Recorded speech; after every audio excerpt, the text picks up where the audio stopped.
Hey guys, Beeler here. We are moving into automatic transmissions with the senior class. So we're going to start with torque converters. Our torque converter allows us to disengage power from the engine to the transmission. We went through manual drivetrains when we talked clutches. We'd have to push in a clutch pedal to disengage the clutch so we can break power from the engine to the transmission so we can stop the vehicle. Torque converters do this through a hydraulic coupling effect. We start with the flex plate. It's similar to our flywheel. We used manual transmissions. It's a lot thinner. It's very thin steel. In engines, your junior year we talked about a cracked flex plate can sound like rod knock. You'll find small cracks coming from the bolt holes or from hole to hole. They will make a knocking sound. So enough about flex plate. We're going to talk about the torque converter. This is our torque converter. Now this one's been cut apart. Usually you won't find these things cut apart. This one's cut apart for education purposes. On the back side of the torque converter, sometimes you'll have notches, sometimes you'll have flat spots on the side. These drive the hydraulic pump in the transmission. This part, along with the base,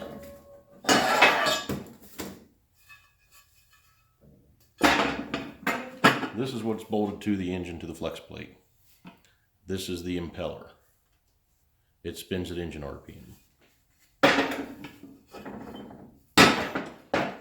Inside of it are a bunch of vanes. This directs transmission fluid from the impeller through the stator and to the turbine. So this guy's spinning engine RPM. Inside of there we have the stator. The stator, another set of splines, they spline onto this shaft which is attached to the front of the input of the transmission. This is attached to the pump. It stays still. This shaft does not spin. This shaft does. This is inside of that. That's the input shaft which drives our internals in our automatic transmission. This stator has a one-way clutch. Well, this one's going to work, yeah. Turns but will not turn back the other way. This also helps in redirecting fluid. Our turbine, which is the other half, this guy spins inside of there. He's splined. This is what runs our input shaft. It's splined to that.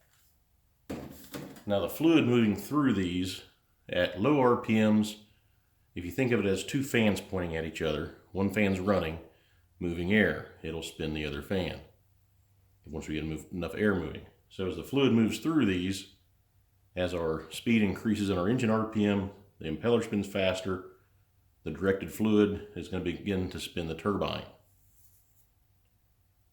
Now, you've heard guys talk about stall speed. Stall speed is the maximum RPM of our impeller before it starts moving the turbine. As stall speed goes up, so you talk like racing guys, they talk high stall converters and drag cars. This moves up where our torque multiplication happens. A torque converter, it's almost like a gear reduction unit. It can amplify torque 2 to 2.5 times.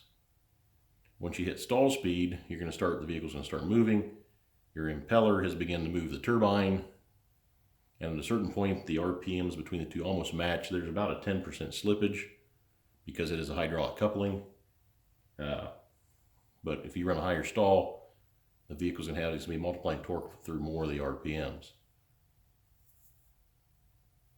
Once we reach a full hydraulic type couple, there's not much slipping going on. Again, it's about 10% slippage input to output.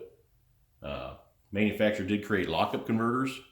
Inside of these converters, this is a standard old converter, it's not a lockup. They had ones that had a clutch. It's hydraulically applied.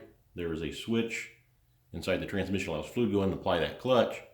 Eliminates the slippage. And now we've got a 100% drive. We're not losing that 10% slippage in the hydraulic part of it. This would pick up 5% or so on fuel mileage. With those lockup converters, they did have problems with some of those getting stuck. They wouldn't disengage. When you try to bring the vehicle to a stop sign, it tries to stall, kind of like a manual transmission if you don't push the clutch in. A lot of times that solenoid can go bad or the converter can go bad. These converters, if they go bad, you don't service the insides of them. Usually buy a reman unit, you send them the old one back, they have the machinery to cut these things open, fix what's wrong, reassemble them, balance them, test them, and they're good to go. When you have a converter out of an automatic transmission,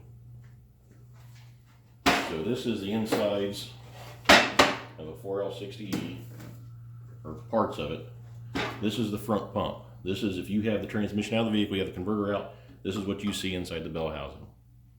When you put the torque converter in, remember I talked about these ears that drive the pump? They have to seat inside the pump.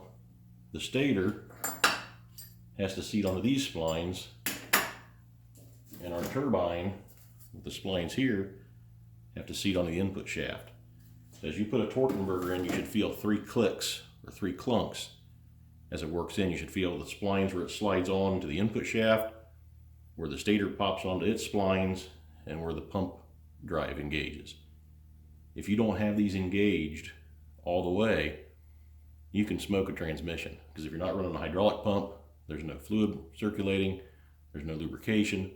The other thing that happens is it puts a bind on the flex plate. It pushes against the flex plate flexes, and that can cause the flex plate to fail and crack.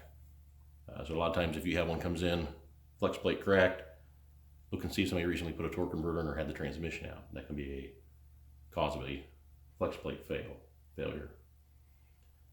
Talking more on stall speed, the higher stall speed, so let's say if you've got a drag over the 3,500 RPM stall speed, the car doesn't really start moving till 3,500 RPMs. As that fluid is recirculating and moving around inside that torque converter, multiplying torque, it generates a lot of heat. So the higher stall torque converter in a vehicle, the higher heat that's going to be made from that fluid moving around in there. We will be moving into more automatic transmission stuff as we go along. The next video I plan on doing, we're going to talk about planetary gear sets and clutch packs.